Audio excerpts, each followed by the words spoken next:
Hola a todos, muy buenos días. Bienvenidos, muchas gracias por vuestra presencia en el webinar de hoy. Mi nombre es Marta Cobo, soy directora comercial del Grupo Ingertech y bueno, pues vamos a dar inicio a esta presentación que vamos a realizar en el día de hoy. Como sabéis, bueno, pues nosotros de manera mensual hacemos diferentes webinars de temáticas de interés para nuestros clientes. Y bueno, pues en el día de hoy vamos a hablar de las nuevas normativas de ciberseguridad de la Unión Europea. Para ello, bueno, pues contamos con la presencia y con la ponencia de Isabel Albite, que es la directora de Compliance en Grupo Ingertech, donde, bueno, pues nos va a mostrar estos nuevos retos que tenemos, que, bueno, pues cada vez son más las exigencias y las normativas en las cuales tenemos que cumplir y debemos de ser conscientes de ellas para estar preparados. Como bueno, creo que la mayoría de vosotros no nos conocéis, pero bueno, si alguien nos conoce, nosotros somos una consultora especializada en cumplimiento normativo, especializados en normativas ISO y bueno, pues en otras normativas de cumplimiento vinculadas, bueno, pues al GRC, a las diferentes, ¿no?, exigencias que puedan tener las organizaciones en el ámbito de ciberseguridad, igualdad, calidad, medio ambiente, responsabilidad social, compliance y bueno, pues os podemos aportar soluciones en estos diferentes ámbitos. Aquí veis nuestros servicios, los cuales se pueden ampliar en la página web, donde bueno, pues hay bastante más extenso, pues como digo, cada vez son más las nuevas normativas, regulaciones y exigencias a las cuales estamos sometidos a nivel legal y a nivel de terceros. Como ventajas competitivas, ¿por qué elegirnos a nosotros como Grupo Ingertech? Bueno, pues primero, pues por la calidad de nuestros servicios, que se refleja pues en el grado importante de repetición que tenemos con nuestros clientes. 9 de cada 10 clientes repiten, tanto en mantenimientos como en nuevos servicios, y además, bueno, pues tenemos un alto nivel de referenciación por parte de los mismos. Nuestra experiencia, que se refleja, bueno, pues en todos los años de trabajo que llevamos en el mercado y todos los clientes a los cuales llevamos asesorados. Hacemos que nuestros clientes se certifican o cumplen sus objetivos de cumplimiento a la primera. Luego también, bueno, pues tenemos un amplio espectro de asesoramiento pues a nivel de normativa y también a nivel geográfico. Y bueno, pues sobre todo somos rápidos, eficientes e intentamos dar un buen servicio sin dilatar mucho los proyectos. Acerca del webinar de hoy, bueno, pues vamos a estar hasta las 10:30, 10:40, bueno, pues viendo la exposición de mi compañera Isabel, y luego al final pues abriremos un turno de dudas y consultas, que bueno, pues hasta que finalicemos o hasta que demos respuesta a las preguntas que vosotros nos hagáis. Todas esas preguntas deben de ser hechas de forma escrita a través del chat. Y bueno, pues sabéis que todos estáis silenciados, que este webinar está siendo grabado y que lo recibiréis a lo largo del día de mañana en vuestro correo electrónico junto con la presentación. Además también, bueno, pues en nuestro canal de YouTube podéis ver este webinar y otros webinars que hemos realizado anteriormente. Y nada, pues muchas gracias a todos, a los asistentes. Os dejo con Isabel. Estos son nuestros datos de contacto por si queréis, bueno, pues ahondar un poco más, pedirnos algún presupuesto o alguna reunión personalizada. Y también, bueno, pues podéis ver ahí en nuestras redes sociales más información. Suscribiros al boletín, ¿vale? También porque ahí podéis estar actualizados de todo. Así que nada, sin más, damos paso a Isabel para que desarrolle el contenido de la presentación. Muchas gracias. Buenos días, muchas gracias Marta. Hoy vamos a, como dice el título de esta presentación, descifrar la nueva normativa, las nuevas leyes europeas que tienen como finalidad proteger pues, las empresas y también a los ciudadanos de la Unión Europea, ¿vale?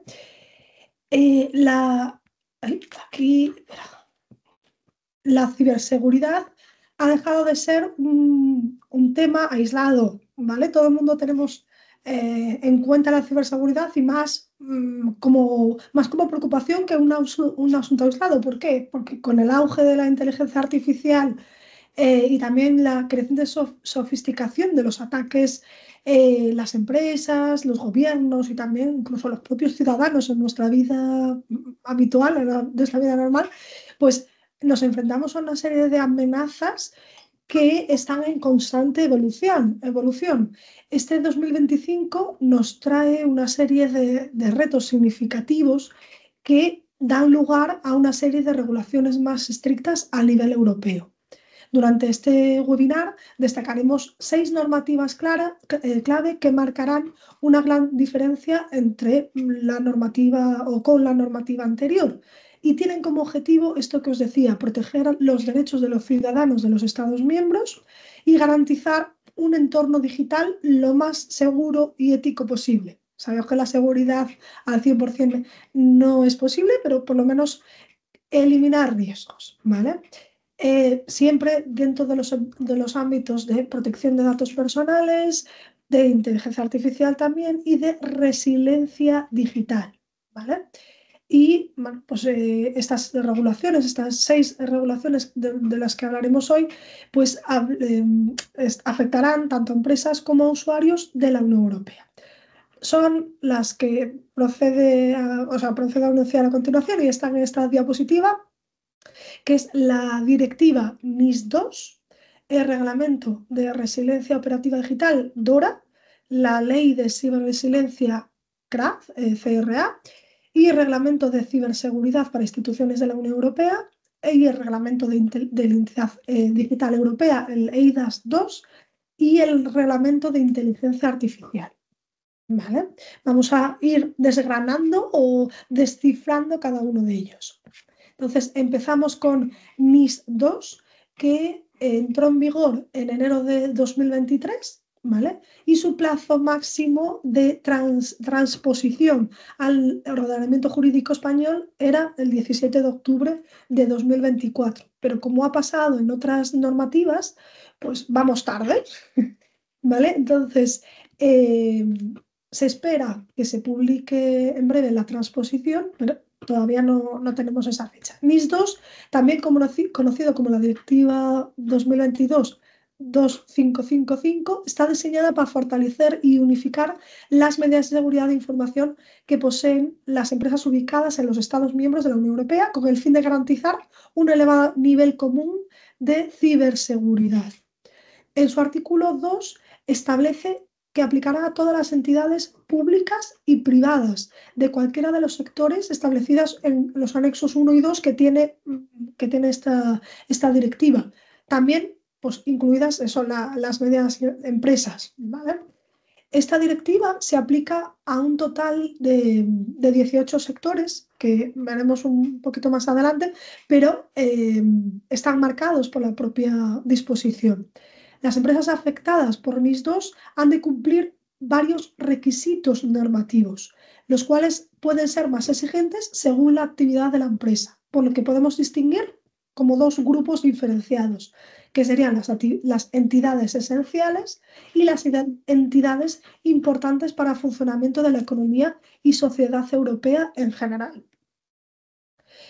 NIS2, como decía, afecta a medianas y grandes empresas, son grandes empresas consideradas a más de 50 personas trabajadoras, ubicadas en la Unión Europea y que pertenecen a ciertos sectores críticos o de alta criticidad. Esos sectores pues, serían energía, banca, infraestructuras de mercados financieros, también sector sanitario, transporte, infraestructura digital, entre otros. Y también sectores críticos como investigación, como química, como alimentación, como servicios postales, como proveedores digitales y fabricación y gestión de residuos. Ya digo que todos estos sectores vienen marcados en los propios anexos 1 y 2 de la directiva, ¿vale? Si alguien desea saber más sobre esta o el resto de directivas o de normativas que vamos a explicar en este ratito, pues también nos puede preguntar o le podemos dar más información sobre las mismas. Entonces, estas entidades prestan ciertos servicios que ya digo son esenciales o importantes para la seguridad de los estados y afecta, y eso es importante, independientemente del tamaño de la misma. Entonces, serían entidades esenciales con ese rango de sectores de alta criticidad o igual, o sea, mayor o igual de 250 empleados o facturación anual de más de 50 millones de euros y balance general anual total de más de 43 millones de euros. Entidades importantes serían aquellas de alta criticidad u otros sectores críticos que van, en cuanto al número de trabajadores, de 50 a 249 empleados o facturación anual de 10 a 50 millones de euros y balance general anual total de 10 a 43 millones de euros. ¿Vale? Estos serían los sectores que antes los he nombrado así un poco a correr, pues ya veis, pues energía, pues agua, administración pública, transporte. Estos serían considerados como esenciales que vienen en el propio anexo y servicios importantes, pues eso, tema postal y de mensajería, gestión de residuos, productos químicos, ¿vale? Entonces, todos estos sectores tienen que cumplir una serie de requisitos normativos, ¿vale? Que vienen marcados en la propia directiva.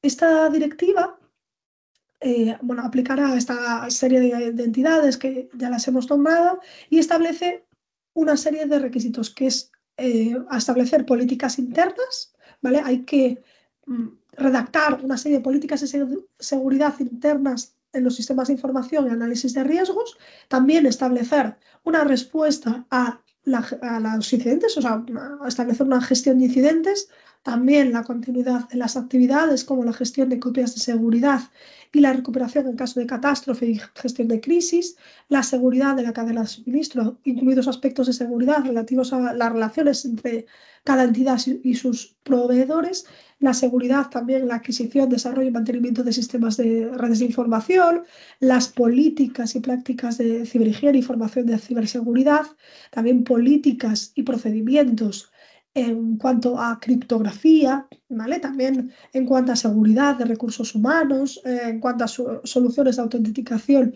multifactorial o de autenticación continua. También habrá que establecer, como siempre, pues eso, medidas de formación, todo esto que implantamos de las medidas políticas de continuidad o de control de la cadena de suministro, hay que pues, formar a todo el personal en las mismas y también auditar que se cumplan. No solo es establecerlas, sino también hay que auditar, controlar que se cumplan. ¿Vale? Otro de los reglamentos, otra de las normativas importantes en este 2025 es el reglamento DORA, ¿vale? Este reglamento establece, o se establece o entra en vigor desde el 16 de enero de 2023 y debe aplicarse a partir de 17 de enero de 2025, ¿vale? Estas fechas vienen establecidas en el propio reglamento. El reglamento DORA tiene como objetivo mejorar la resiliencia operativa y la ciberseguridad en el sector financiero, con un enfoque específico en la gestión de los riesgos derivados de las tecnologías de información y la comunicación. El reglamento DORA se aplica en todas las instituciones financieras de la Unión Europea y a los proveedores de servicios externos que suministran a estas empresas financieras sistemas y servicios TIC, como los proveedores de servicios a la nube y centro de datos. O sea, que no es solamente a las entidades financieras, por ejemplo, un banco. Imaginaros, pues al BBVA está claro que le aplica este reglamento o a las compañías de seguros, pues Mapfre, la Mutua o lo que sea. Pero aparte, ¿vale? Estarían aplicadas o afectadas por este reglamento todas las sociedades que le prestan servicios, que son estos proveedores de servicios de compensación y liquidación de valores, agencias de calificación crediticia, sociedades intermediarias y de negociación de valores, ¿vale?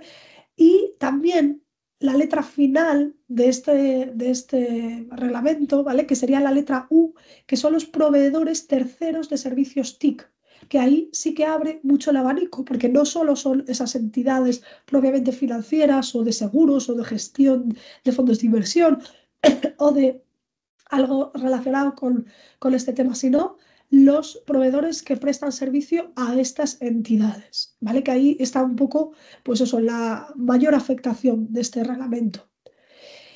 Bueno, como novedad, es una novedad de este reglamento, y estas empresas tienen su justificación en que están afectadas porque al final son un apoyo para las entidades financieras, y también dentro del análisis de riesgos que hacemos siempre cuando homologamos un proveedor, establecemos como importante o crítico determinados proveedores, y estos proveedores TIC sí que son, o normalmente son, proveedores críticos o importantes para dichas entidades, ¿vale? De ahí, pues, que es primordial que se evalúe, supervise todas las normas, procedimientos y mecanismos con los que puedan gestionar sus riesgos TIC, así como las consecuencias para las entidades financieras.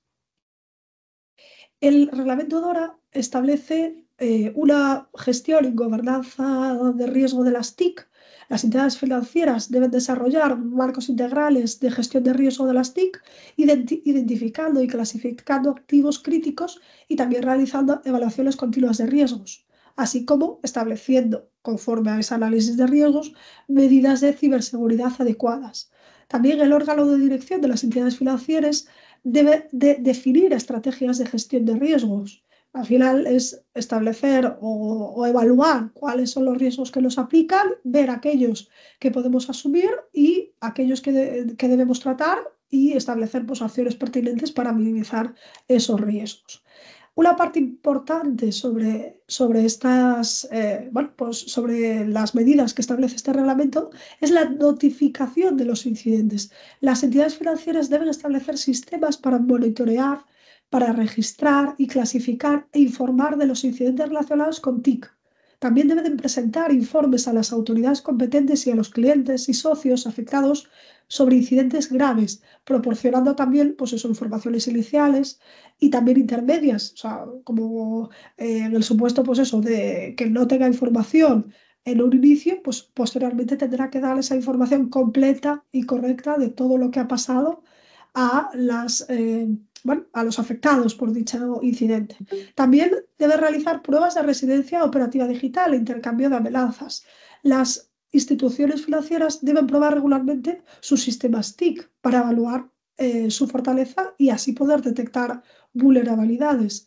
Estas pruebas deben de incluir evaluaciones de vulnerabilidades, o sea, test de vulnerabilidades, basadas también en escenarios distintos. O sea, ya la propia norma dice que se tiene que establecer un calendario de los mismos, y estableciendo también pues esa diversidad, o teniendo en cuenta esa diversidad de amenazas que existe en la actualidad. Y de hecho, bueno, pues también se tienen que, bueno, estar al día en todas las ciberamenazas que se puedan existir.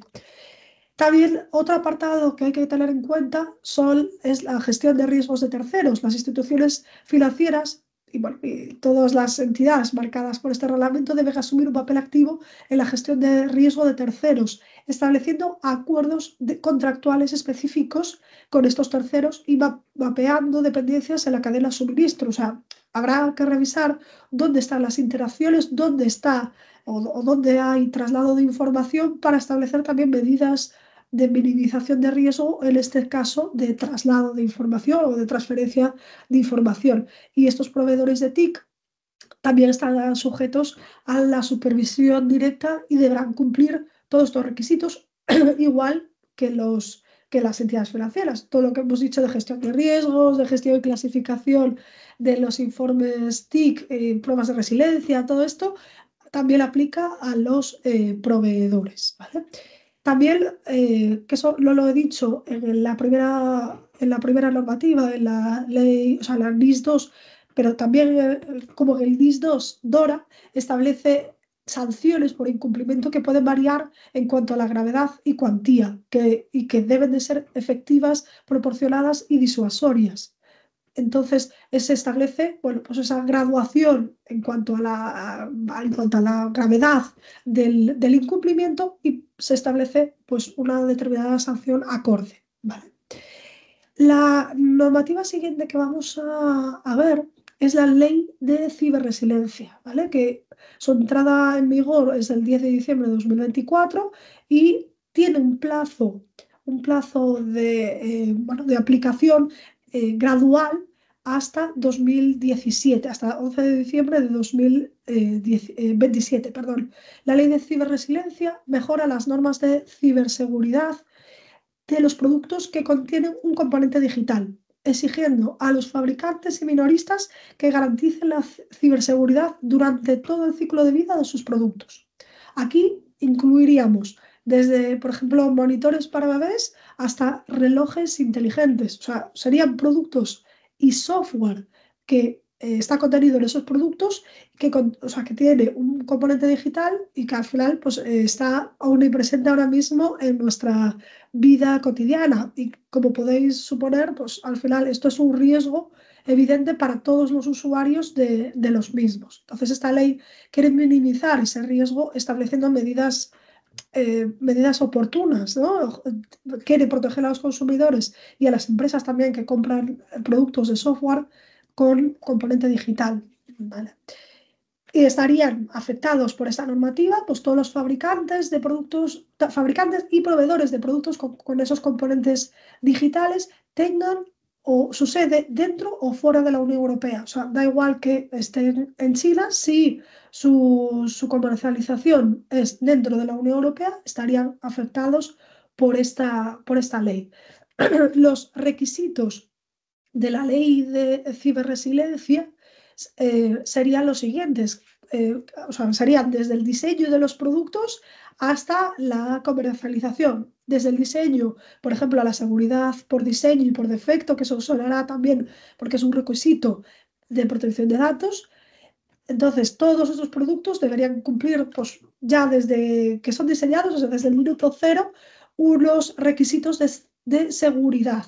También requisitos de ciberseguridad durante todo el ciclo de vida.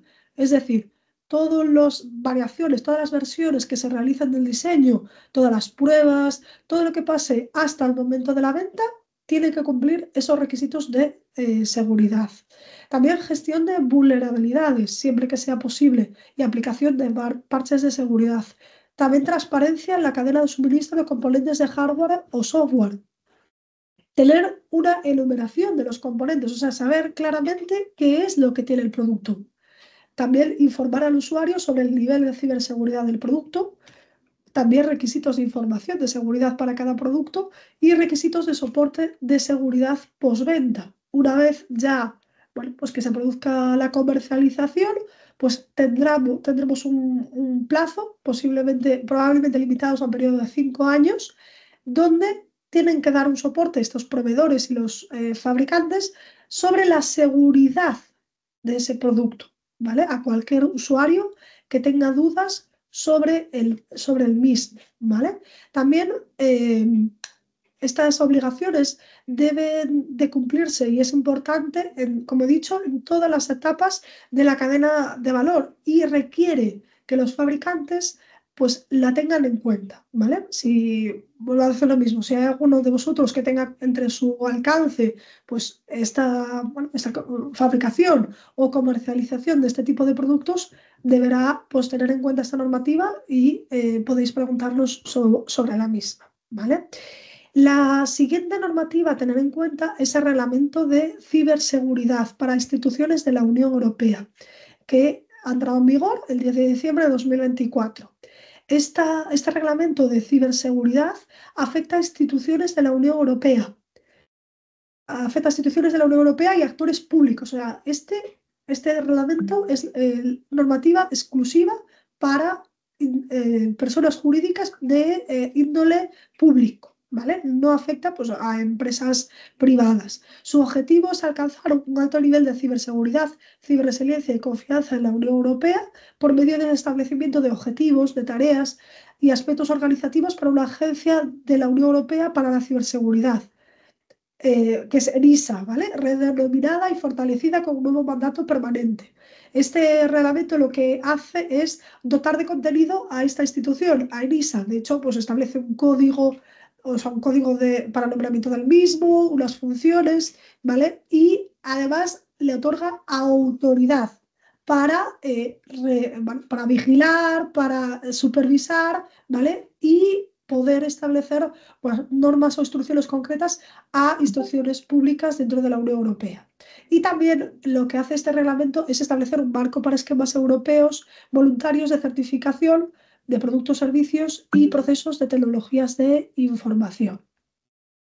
Con la aplicación de este reglamento se espera mejorar pues, toda la resiliencia cibernética de las instituciones de la Unión Europea y reducir las vulnerabilidades y también pues, estableciendo pues, mayor confianza, ¿no?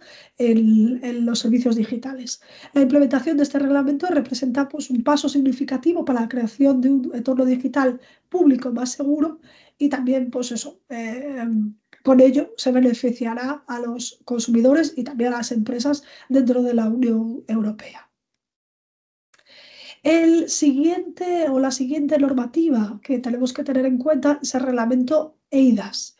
El reglamento eIDAS 2, que bueno, el 20 de mayo de 2024 entró en vigor, ¿vale? Que ese reglamento 2024 1183 y modifica el reglamento anterior, el reglamento eIDAS anterior que se fue publicado 10 años antes, fue publicado en 2014. ¿Vale? Esta nueva normativa lo que hace es facilitar la identidad digital segura y de confianza en toda la Unión Europea, permitiendo a los ciudadanos y a las empresas acceder a servicios públicos y privados de forma segura con una única identidad digital reconocida en todos los Estados miembros. Esta nueva identidad digital o e-wallet debe ser aceptada como medio de identificación online por prestadores de servicios de sectores tan diversos como la salud o entidades financieras o educación, pudiendo o permitiendo el acceso a los servicios públicos y privados de forma segura. Además, también permite a los ciudadanos un mayor control sobre los datos personales y establece también establece la posibilidad de que se pueda utilizar seudónimos cuando no se requiera el uso de una identidad legal y también incluir atributos que habrán sido validados previamente. Además, regula el uso de que estos terceros o que los terceros pueden hacer de los datos online conforme a lo establecido en el Reglamento General de Protección de Datos. O sea, es un poco un puente entre la normativa de protección de datos y los servicios digitales. Y como se establece aquí, pues se establece pues esta billetera de identidad digital europea con la forma de poder realizar pues, seudónimos o atributos digitales, ¿vale? Y también pues eso, establece requisitos más estrictos para los proveedores de servicios de confianza, así como la regulación del uso de la identidad digital en servicios financieros, sanitarios y administrativos. Y por último, y no menos importante, el Reglamento Europeo de Inteligencia Artificial, que se publicó en 2024, ¿vale? Y entrará en vigor de forma escalonada hasta agosto de 2026, ¿vale? Casi en su totalidad entró en vigor, pues, entró en vigor con la publicación, que fue en 2024, pero hay algunas excepciones, como las prohibiciones y obligaciones de alfabetización en materia de inteligencia artificial, que entrarán en vigor a partir del 2 de febrero de 2025, que ya han entrado en vigor, las normas de gobernanza y las obligaciones relativas a los modelos de inteligencia artificial de uso general, que serán aplicables a partir del 2 de agosto de este año, y las normas para los sistemas de inteligencia artificial de alto riesgo, que tienen un periodo transitorio ampliado hasta el 2 de agosto de 2027. Su objetivo es garantizar que los sistemas de inteligencia artificial sean seguros, transparentes y respeten los derechos fundamentales de los ciudadanos. La ley introduce un enfoque de regulación basado en el riesgo, donde los sistemas de inteligencia artificial se dividen o se estructuran en 4 categorías. La primera, que sería riesgo inaceptable, que sería aplicable a los sistemas prohibidos por representar una amenaza grave para la seguridad y para los derechos fundamentales, por ejemplo, puntuación social o manipulación de las emociones.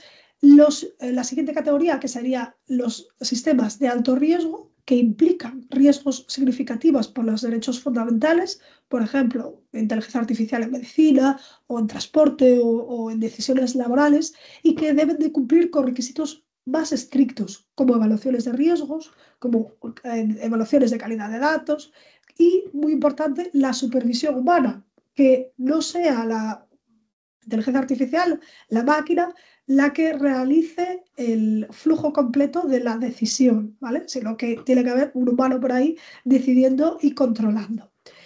El riesgo limitado, o los sistemas de riesgo limitado, que sería la tercera categoría, que requiere transparencia y divulgación. Por ejemplo, ese sería el caso de los sistemas con chatbots, pero menos control que los de alto riesgo. Estaría en una categoría, o sea, al tener menos riesgo, pues tienen menos medidas o deberían tener menos medidas mitigadoras para anular ese riesgo. Y la última categoría, que sería riesgo mínimo o nulo, que sería inteligencia artificial con bajo impacto, como filtros de spam o videojuegos que no requieren reglas adicionales. Ya digo, estas 4 categorías vienen establecidas en el propio reglamento de inteligencia artificial y explicados, ¿vale?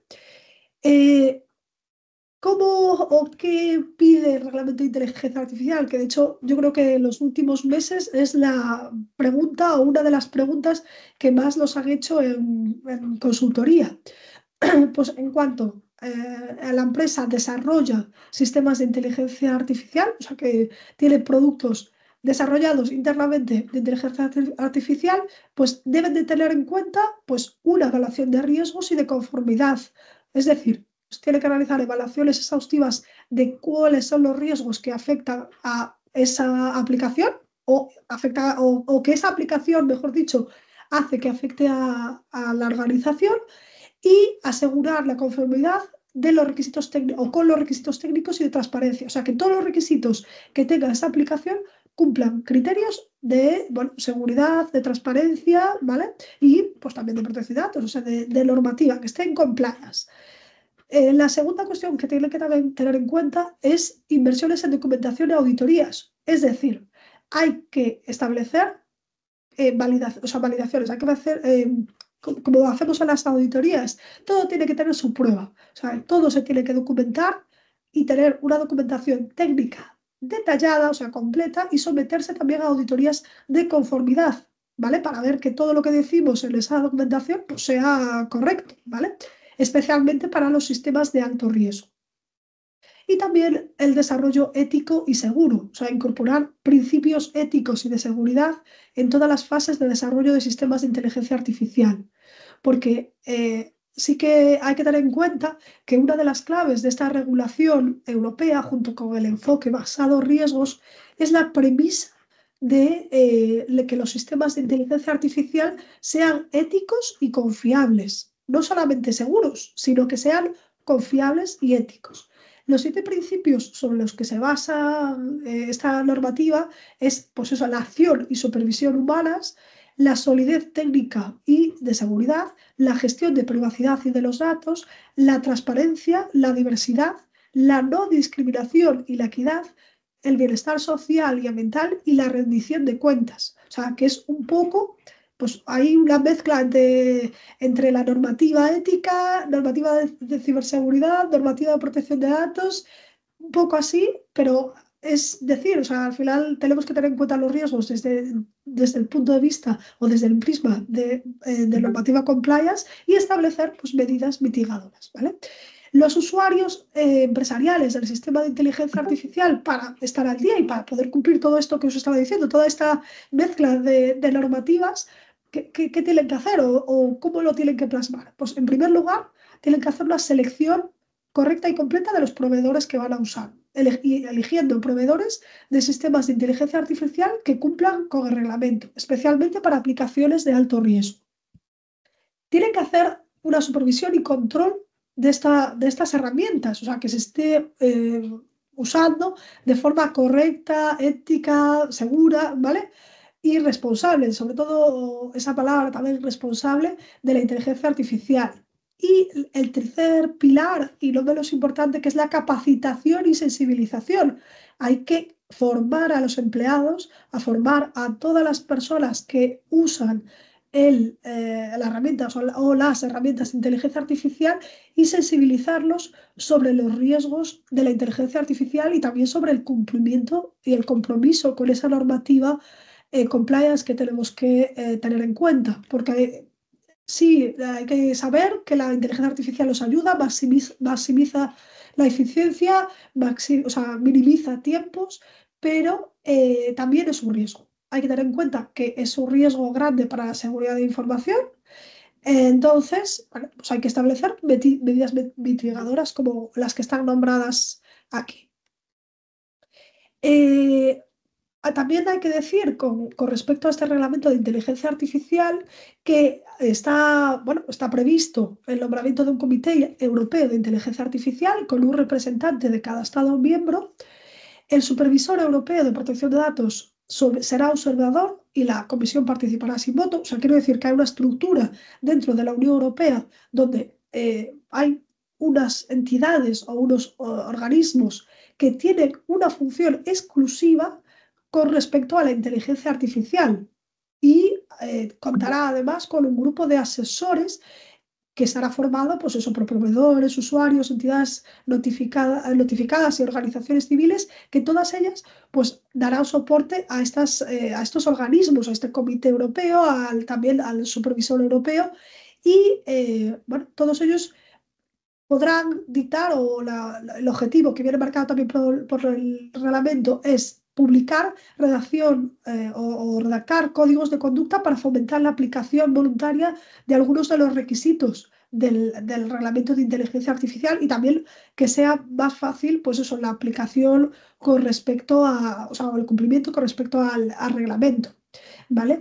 Y también prevé este reglamento de inteligencia artificial la designación de una autoridad notificadora y al menos una autoridad de supervisión con relación a este reglamento de inteligencia artificial, que todas serán objetivas e imparciales, ¿vale? Y también reconoce este reglamento de inteligencia artificial que los proveedores tendrán o deberán informar de cualquier incidente a las autoridades de supervisión de mercado y estas, a su vez, a las entidades de protección de derechos fundamentales. O sea, que hay una cadena de comunicaciones entre estas organizaciones y entidades de la Unión Europea de inteligencia artificial, donde también se regulará la notificación de los incidentes. Y también en el reglamento de inteligencia artificial se modularán, o sea, se establecen, perdón, una serie de sanciones que, como en los casos anteriores, se modularán según las circunstancias y también se tendrá en cuenta el tamaño del proveedor. Por tanto, después un poco de establecer o de contar, bueno, así resumidamente, todas estas nuevas normativas, tenemos que tener en cuenta o debemos de saber que tenemos que hacer algo. O sea, al final están ahí esas normativas, muchas de ellas pues ya han entrado en vigor, aplican a muchas empresas porque no son concretas, o sea, no van a aplicar a 5 o será algo residual. Por tanto, debemos de tener en cuenta o pararnos a ver qué nos ofrecen, o sea, o qué nos solicitan y nosotros tenemos que adaptarnos a las mismas. Todo esto lo que nos va a provocar o nos va a dar como bueno es pues una protección ante los riesgos cibernéticos, o sea, dar una mayor seguridad para proteger los datos y los activos, también una ventaja competitiva, o sea, el cumplimiento al final pues es un valor diferenciador con respecto a la competencia y también dota de confianza al propio cliente o al usuario de la misma.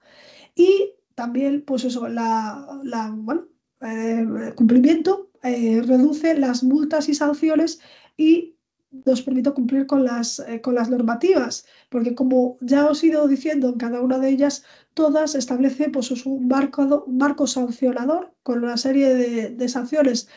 Normalmente, pues eso, dependiendo del tamaño de la empresa y también pues, del tipo de incumplimiento, pero están ahí. Entonces, bueno, pues para evitarlas debemos de cumplir lo que nos establecen dichas normativas y nada, tener pues esa confianza y adquirir esa confianza que el sistema de seguridad, el sistema de gestión pues es seguro. Y nada más, no sé si alguno de vosotros tiene alguna duda o quiere plantearnos pues alguna cuestión.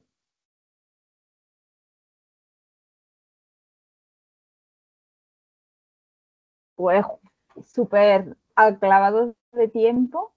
Así que muchas gracias por la presentación. A ver si, bueno, pues alguien se nos anima a hacer alguna consulta.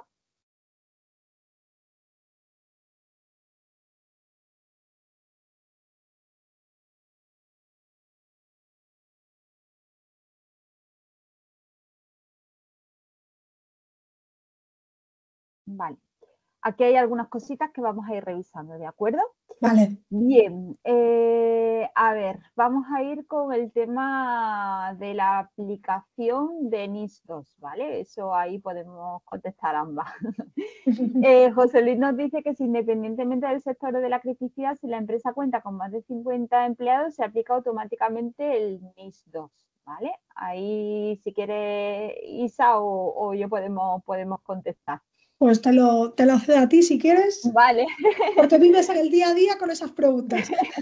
Pues nada, sí. A ver, el NIS2 nos habla de que tienen que ser empresas que están catalogadas como medias o grandes empresas, es decir, a partir de 50 empleados o si no es por 50 empleados por facturación. Y está vinculado a una serie de sectores, ¿vale? Que esos sectores están identificados en los anexos de la directiva y habla de sectores de alta criticidad y de sectores de no tanta criticidad. Y habla de sectores como la energía, el transporte, la alimentación, la industria química, ¿vale? Entonces, bueno, pues está circunscrito a esos sectores en concreto, ¿vale? O sea que no por tener más de 50 personas trabajadoras y ser, pues, por ejemplo, pues, no sé, un gimnasio, bueno, pues no debemos de estar sometidas a la reglamentación, ¿vale? Entonces, aquí sobre todo, pues tenemos que estar muy pendientes de la transposición de la directiva, que ya tenemos el anteproyecto de ley, que estamos súper esperando de que salga. El 17 de abril debe de publicarse también, pues, cuáles son aquellas entidades que pues puede considerar el Estado español como entidades críticas, ¿vale? Que también pueden estar afectadas. Así que de momento nada, tenemos que circunscribirnos simplemente pues, a esos sectores y subsectores que son los que aparecen en los anexos de la directiva, ¿vale? Ok. Luego nos habla de cómo se relacionan y cubren los requerimientos de este marco directivo con el ENS alto. ¿Okay? Aquí si queréis también puedo contestaros un poco respecto de ello. La directiva NIS2 y el Esquema Nacional de Seguridad a nivel alto, existe una guía por parte del Centro Criptológico Nacional, que sabéis que a nivel nacional es quien regula pues, todo lo que es la parte del Esquema Nacional de Seguridad, ¿vale? Y bueno, pues en esa guía aparece, bueno, pues esa equivalencia, ¿vale? Esa equivalencia entre los requisitos de NIS2 con el Esquema Nacional de Seguridad a nivel alto, ¿ok? Aquí tenemos que tener en cuenta ciertos aspectos, es decir, no por cumplir el Esquema Nacional de Seguridad a nivel alto estamos cumpliendo directamente con los requerimientos de la directiva NIS2 por varias cuestiones. Primero, porque todavía no tenemos la regulación a nivel nacional, por lo que puede haber algunos requisitos que no estén contemplados, que se puedan extender y que no se dé cumplimiento con el Esquema Nacional de Seguridad en categoría alta. En segundo lugar, porque el Esquema Nacional de Seguridad tiene un alcance concreto, es decir, nosotros podemos certificar en nuestra organización pues una parte de los servicios que sean, por ejemplo, los que prestemos a la administración pública. Y NIS2 tiene un alcance a nivel global en todos los servicios de la empresa. Entonces, pues que están alineados, bueno, pues con estos sectores que hemos dicho de los anexos de la directiva. Entonces, pues ahí, en ese sentido, pues por ejemplo, nosotros estamos ahora mismo haciendo un proyecto donde la certificación de Esquema Nacional de Seguridad en categoría alta es más pequeña y el NIS2 al final abarca toda la organización. Entonces, no podemos considerar ahí que haya esa equivalencia. Y luego, bueno, pues al final NIS2 también tiene sus matices que a veces en esquema nacional de seguridad, en categoría alta, no se cubren del todo, pues por ejemplo, esa responsabilidad que tiene tan directa la alta dirección, etcétera, etcétera, ¿vale? O sea que tenemos que tener un poco de especial cuidado en ello. Si bien es cierto, bueno, pues que muchas de esas medidas que hemos estado viendo, ¿vale? En cuanto a temas de doble factor, por ejemplo, criptografía, temas de copia de seguridad, pues son medidas técnicas que se cubren bastante bien con el esquema nacional de seguridad en categoría alta, tenemos que tener esos matices, ¿vale? Ok. Bueno, aquí Natalia Loste nos pregunta que si hay alguna certificación de sistema de gestión enfocada al cumplimiento de toda esta legislación.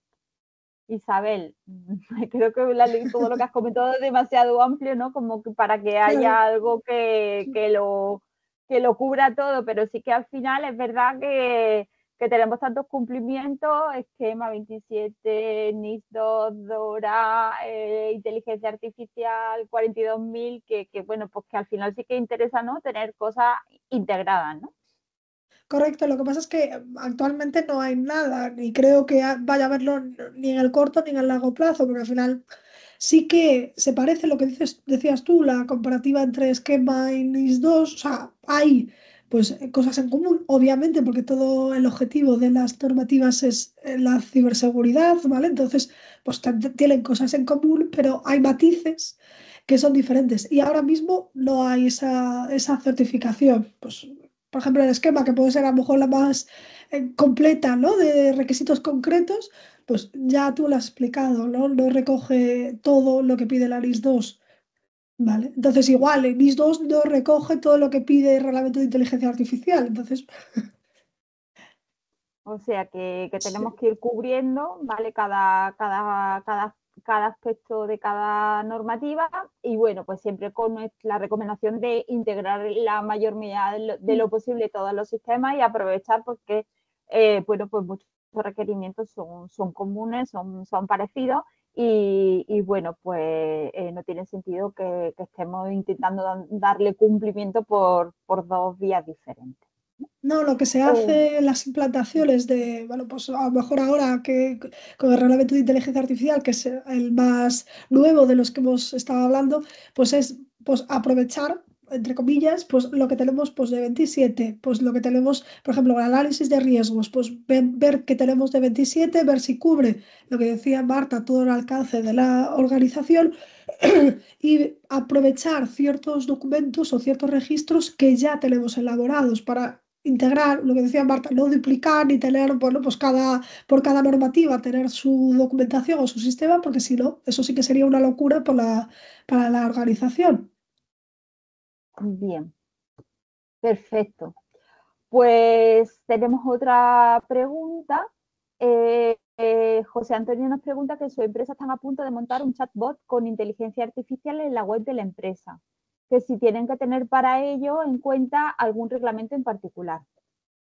El reglamento de inteligencia artificial. De hecho, justo el caso del chatbot era uno de los que nombré durante la exposición. O sea, está directamente nombrado y definido dentro del reglamento. Entonces, en ese caso, si tenéis ese servicio, deberíais ejecutar una adecuación de los requisitos de este reglamento, ¿vale? Que es directamente aplicable. Aquí no hay necesidad de transposición, o sea, que afecta a las entidades de primera mano.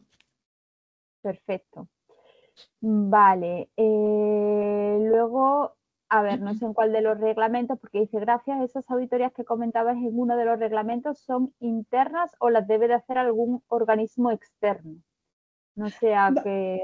Mm, mm, No sé si fue en el reglamento, porque había varias auditorías en varios, porque al final, o sea, todas estas normativas lo que dicen es que tienen que estar documentadas, tienen que ser evidenciables como el ciclo normal de un sistema de gestión y se tienen que auditar. Siempre, al final, tiene que haber independencia en una auditoría. No sé en qué normativa lo dice, pero es el principio, el principal, bueno, el punto número uno de cualquier auditoría, la independencia. Entonces, eh, no sé si vas por el lado de certificación, Natalia, pues, de entidad, certificación o consultoría, pero o sea, una auditoría interna por Igertec, por ejemplo, sí sería bueno, evidencia suficiente como para acreditar esa independencia, ¿vale? Perfecto, pues muchas gracias. No sé si hay alguna duda más. Bueno, pues nada, vamos en hora, así que, bueno, pues si nadie nos realiza ninguna consulta adicional, pues muchas gracias a vosotros por vuestra asistencia, a todos los presentes, gracias a Isabel por su presentación, gracias al equipo de marketing siempre, pues también organizar y ayudar en todo ello. Y nada, pues damos por finalizada la presentación y el webinar de hoy. Muchas gracias. Muchas gracias a Buen todos. día. Hasta luego. Gracias. Chao.